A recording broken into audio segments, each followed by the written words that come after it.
class. How are you? I hope you had a great Thanksgiving and ate plenty of good food. I certainly did more than my share of eating good food, and I'll be glad to get back to a normal routine this week. Okay, so let's talk about what we have for today. First of all, as far as turning in your work, you have to simply snap a picture of the first page with the signature and send it to me on email, and that's all you have to do. I would like you to also email me your point to prove, which is just one sentence. This is the point that you want to make in your book report about Huckleberry Finn. Remember that should be in the form of a universal truth, a moral, or a principle. It's not just a sentence describing something in the story, but you're actually making a statement about what Mark Twain intended to teach you, or the way Mark Twain views the world. We talked about that in class. If you send me your point to prove, well, you need to send it to me tomorrow because that was your writing assignment. I will adjust it if I think it is not quite framed in the right way and send it back to you so that you can have that in the correct form. You want to choose a point to prove that's easy for you to prove. You want to be able to come up with about 3 proofs for this point to have in your paper. So be sure you pick something that's not too hard to prove. Okay, so that's turning in the work, just the grammar and this point to prove. And now let's move into this week. This week you have pages 111 through 114. And on page 111, I like that page. It's about using exact and vivid verbs. Those of you who were in co-op with me, we did some of this in class. This is a great way to improve your writing, and it's also kind of fun. So you're going to think of more descriptive verbs to use rather than having to use a lot of adverbs. You can use the exact verb that's needed, and you can be concise and colorful and imaginative all at the same time. So if you all turn to 111 in your book, you can pause the video and open your book up to page 111. Let me see if I copied that for us. Yes, I did. Here it is. Okay, this is page 111. Let's look here at number 1. The injured hunter came down the hill. Came is a pretty worn out verb. It gets used a lot. You could be much more specific than just saying came. And here are some examples. Limped, staggered, hobbled. He could have skipped down the hill. There are lots of right answers here, not just the ones that are in the book. Obviously, you don't have to stick to these. But the other thing I wanted to point out about this page, lots of times I omit these exercises, but this time I would like you to do it. We just had Thanksgiving, so it's a perfect time to write this paragraph, and it will give you a chance to practice choosing some exact and colorful verbs to describe your Thanksgiving dinner. And it's just a paragraph, so you don't have to spend a ton of time on that. Okay. Next, let's go back to this. The other thing you have to do this week is actually writing the book report on Huckleberry Finn. And you are supposed to follow the Abeka format. We'll go over that again before class is up. I would like to say I don't like the timing of Huck Finn. We were all about the Adventures of Huckleberry Finn this summer. We read it. It was fresh on our minds. So I might in future change the timing of this paper and make it the first one. I've just always wanted to do the reading list in chronological order based on the setting. So all of our books are about American history or tied to American history, so I wanted to put them in the place they fit that you were, where you are in history studying, what you're studying in history class. Um, but it does make it hard to have to go back, and obviously I don't expect you reread that entire book. But you do have to sort of refresh your memory in order to go back and write this paper. So sorry about the timing, but I think you can handle it. All right, let's see. So I am going to actually talk to you about Huckleberry Finn and Mark Twain. Um, just one second. Let me find. So we're going to talk about the adventures of Huckleberry Finn. Just a little bit. Usually, when we finish a book, I like to talk about the author. Now, we did that some already this summer, but here's a picture. You can look at this nice picture of Mark Twain, also known, his real name is Samuel Langhorne Clemens or Langhorne Clemens. It's a picture of him when he's older, but I really like this black and white of him. So I have a teaching that I did before you all were old enough to be at camp, and it's about justice in the book, the theme of justice in this book. So I'm going to go over and hit some of the highlights of that. Let's see here. Okay, so the setting of our story, The Adventures of Huckleberry Finn, the setting is during a time that the United States is a young democratic nation, and our country was really in a pressure cooker leading up to the Civil War. There was so much tension built up around this time, around slavery and how states would enter the Union. And our main character, here's a picture I'm going to show you. This is a picture of the original version of this book that was published in America. There he is, Huckleberry Finn. He is our hero on this journey, and it's kind of a spiritual journey, and he has a lot of internal struggle during this trip. And one of the main characters is not a person, but the mighty Mississippi River. And so this just kind of, as I'm telling you a few things, I know you already know this, but it's a good refresher to get it back on your mind again if you didn't already do so. So who was Mark Twain is going to be one thing I'll talk about. I'll give you a short summary of the story and then just maybe briefly hit on the theme of justice. So Mark Twain, like I said, was born Samuel Langhorne Clemens. He was actually born on the American frontier, just like his main character.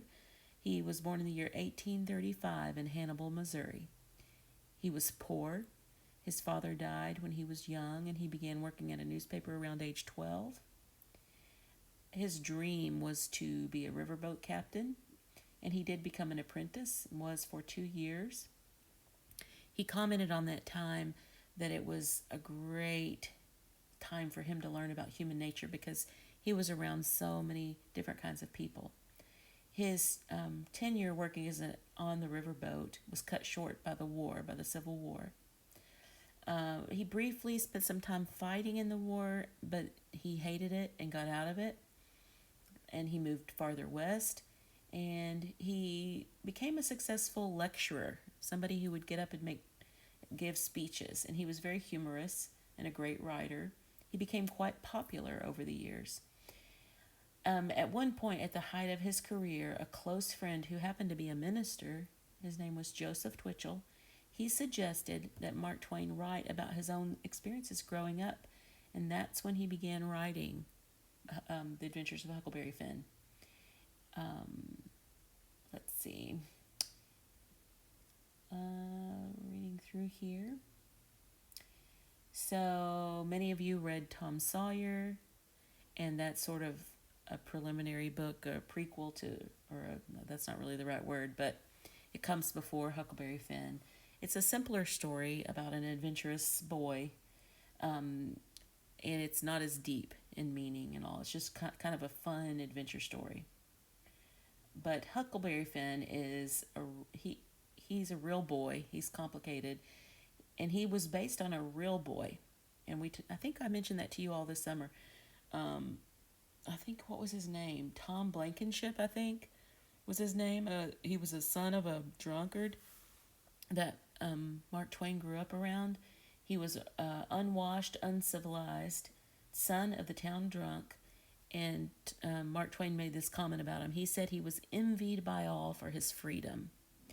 So this poor boy wasn't required to measure up to any of society's rules, so he was really free in Mark Twain's mind. So freedom actually is one theme throughout Huckleberry Finn that I haven't mentioned to you all. So you could think about that too. Like, how is freedom presented? Freedom, there's freedom going on with Jim. You know, Jim is a slave, he's not free. Then he escapes and he's seeking his freedom. So that's one kind of freedom. And then there's the kind of freedom that Huck is looking for. He does not want to be hemmed in by society's rules. He does not want to be civilized. He would like to learn and grow and enjoy life on his own. Mostly, he just wants to enjoy life without all the rules that come with civilization. And Mark Twain does a good job of painting civilization in a bad light, because civilization is what has people like Jim oppressed. So you can't really trust civilized people. Also, every time they stop their boat and go off the Mississippi and travel into the towns, is when they have trouble. That's when they meet bad people and have problems. Okay, so another thing about Mark Twain that you should understand is that he was a religious skeptic. That means he had lots of doubts about religion. He did not like and spoke poorly of organized religion. You can kind of tell that in the story too, with the way he presents the widow Douglas and Mrs. Watson. You can kind of tell what he thinks about religious people. He was depressed. Mark Twain was depressed. He had quite a few bad things happen. Most all of his children died. I think he had one living at his death. He had lots of financial losses. And he died in 1910, but he was one of the most famous and well-loved American authors. Okay, I'm going to just kind of be showing you some pictures from the story. These are illustrations from that original book. This is Miss Watson. Here we have Miss Watson lecturing Huck. Let me read to you this summary that I wrote. And as I'm reading it, think about how you can, part of your book report is to write a very concise one-paragraph summary. This is a huge book, and you might think, how in the world can I fit this summary? How can I make it so concise? Well, the way you do it is by using overarching sentences that cover a lot of territory quickly. You do not have to tell everything that happened. You don't have to mention all the main escapades. You just merely are going to refer to them, and maybe this summary will help you. It's one good-sized paragraph that covers the whole story. So let me read that to you. Huck Finn is the son of the low-down-town drunk. He is taken in by the widow Douglas and her sister Miss Watson. The ladies attempt to civilize and reform Huck. When Pap shows up demanding money and beating Huck, he fakes his death and escapes. At the beginning of his journey, he runs across Jim, an escaped slave of Miss Watson. Jim had run away because he had heard that Miss Watson was going to sell him down south. The two travel together down the Mississippi, facing many hardships and adventures. Huck's quick wit and sly tongue save the day. On the journey, Huck battles his conscience. He knows it is wrong or illegal or immoral to help a runaway slave, but he loves Jim and wants to help him. Along the way, they make forays into the towns ashore. Other characters make appearances, the majority of which show the depravity of man. Murderers, hypocrites, con men. Huck manages to help foil the plans of two con men. The story resolves with Jim gaining his freedom and Huck planning to head west to escape civilizing. Okay, so that was written for a speech that I just ad-libbed, so it's not written great, but you get the idea. sentences like, um, they travel facing many hardships and adventures. They travel down the Mississippi. So that kind of gives you a general idea of what's going on without going into too much detail. Here are some more pictures as we go. This is the scene where Jim is asleep on the raft. And then Huck wakes him up and tricks him that he'd always been there. And later, Huck feels bad about that and apologizes. That's the two of them on the raft. Here he's thinking, do you remember when he's warring with his conscience, trying to decide whether or not it's right to send a note that Jim has run away or not? Remember that? Here's toward the very end of the story when the doctor speaks up for Jim and says he was a good man and shouldn't be punished. Okay, so let's see. I'm going to see if there's anything else in here about justice. Some of you might have chosen to write about justice or what makes things right and what makes things wrong. Let's see. So I'll quickly read through some of these. One theme about justice is that might makes right. Is that true? Or is there a natural justice that's higher than that law of might makes right? Might makes right means if you've got the power, you get to make the rules. If you're bigger and stronger on the playground, you can boss all the little scrawny kids around, that kind of thing. Okay, so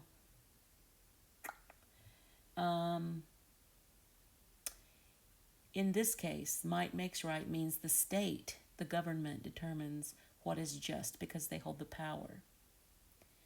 And the thing is, power can be wrongly or rightly executed.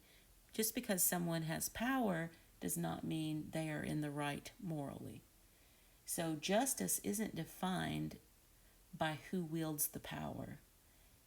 Justice exists outside of who has the power. Does that make sense? Let's see. So,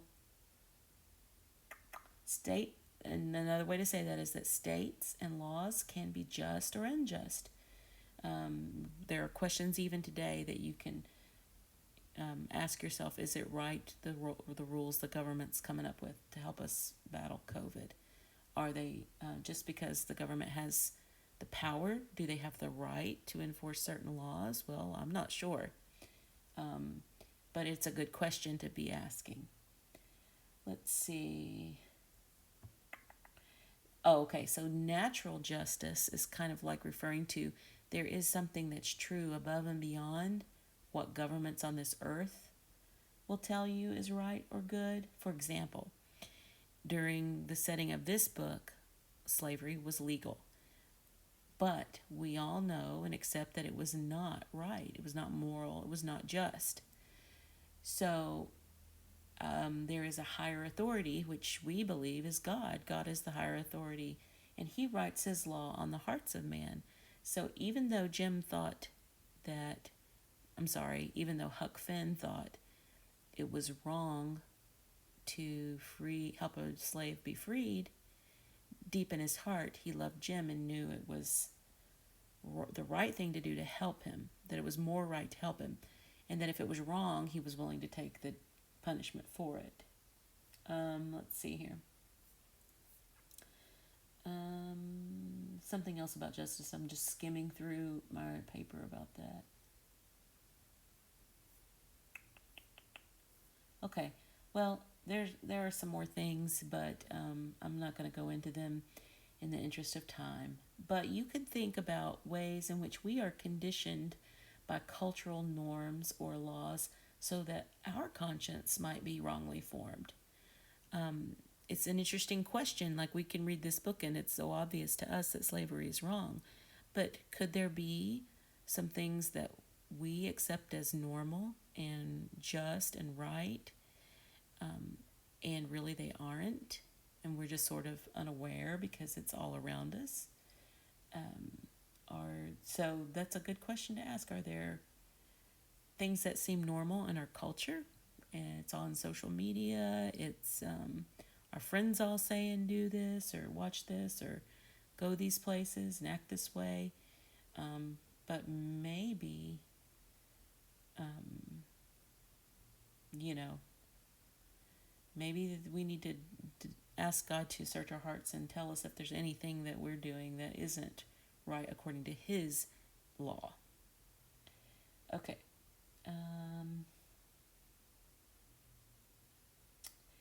Another point related to that is if you remember, Huck was really good at rationalizing his actions. For example, when he was hungry or needed food, he could easily rationalize theft, right? He said he could put his conscience aside and steal things, and he just called it borrowing. So that's something that we might be capable of too. It was very easy to make excuses or think we have reasons, good reasons why we need to do things that we want to do, even though maybe deep down inside we feel a prick in our conscience that it's not right. So those are just some personal application type questions. But for your point to prove, you you are not trying to make this book Christian or to fit your Christian worldview. You are trying to think, how did Mark Twain see the world? What did he believe about freedom? What did Mark Twain believe about justice? What did he believe about friendship, etc.?